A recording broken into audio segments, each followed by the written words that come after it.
appreciate that this 1,345 crore loan was taken, and that this loan will tide off all of the crisis that is ongoing in the power sector in the state of Meghalaya. We just need an assurance that that is the correct interpretation and that that is what will happen in the next few months.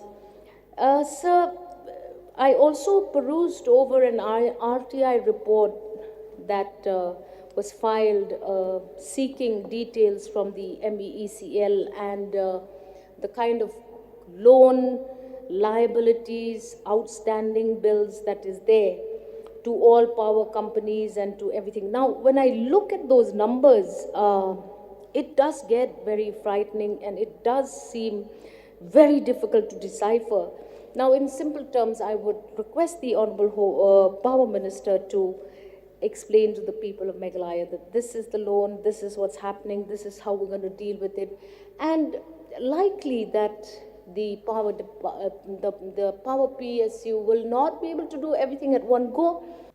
Atmanirbhar loan was mentioned by Honorable Member from Laimukra.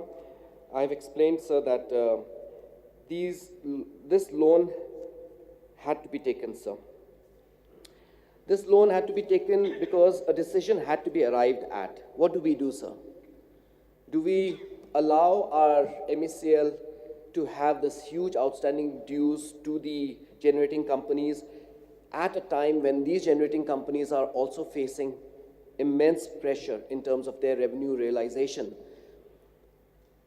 There would eventually come a moment where all these generating companies, under that kind of financial stress, would then have to stop supplying power to our state. That would be disastrous, sir. It would mean that all generating companies suddenly regulating power to us. And today, sir, I'm very, very grateful to Honorable Prime Minister and to the Government of India for having given us this Atmanirbhar loan at the rate of 9.5% rate of interest, sir. I know it is an additional burden for the state. It is something that the loans have to be repaid, but it was the need of the hour, sir. A decision had to be taken. And today, under the able and leadership of our Chief Minister, we've been able to take that loan and we will be addressing the issues of these outstanding dues. By next year, 2022, we have a new plan. That plan is to introduce installation of the smart meter in the state of a whole. So now that the smart meter has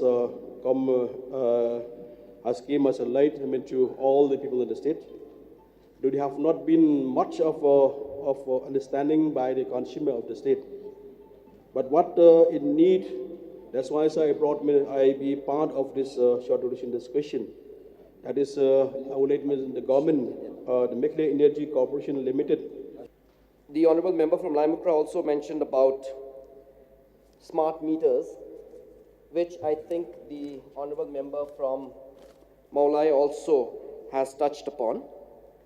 The fact that the smart meters is a burden on the state because this is a loan. Sir, let me just clarify this, sir. So this is an ADB funded project. Government of India takes the loan, sir. And then, sir, 20% of that is passed on to us as our state share, our state contribution.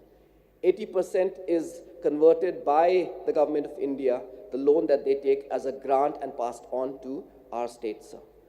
Therefore, sir, I do not know where this sort of speculation is coming about, and I would like to urge our honorable members to do their homework, sir, before they make such kind of accusations, sir.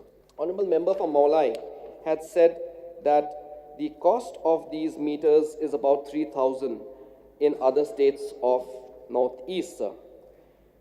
And, sir, these smart meters, let me assure him, sir, I don't know the exact price of these meters, but these meters are in the tune or in the range, I'm not very sure, but 3,400, which is, if you look at it, sir, very justified.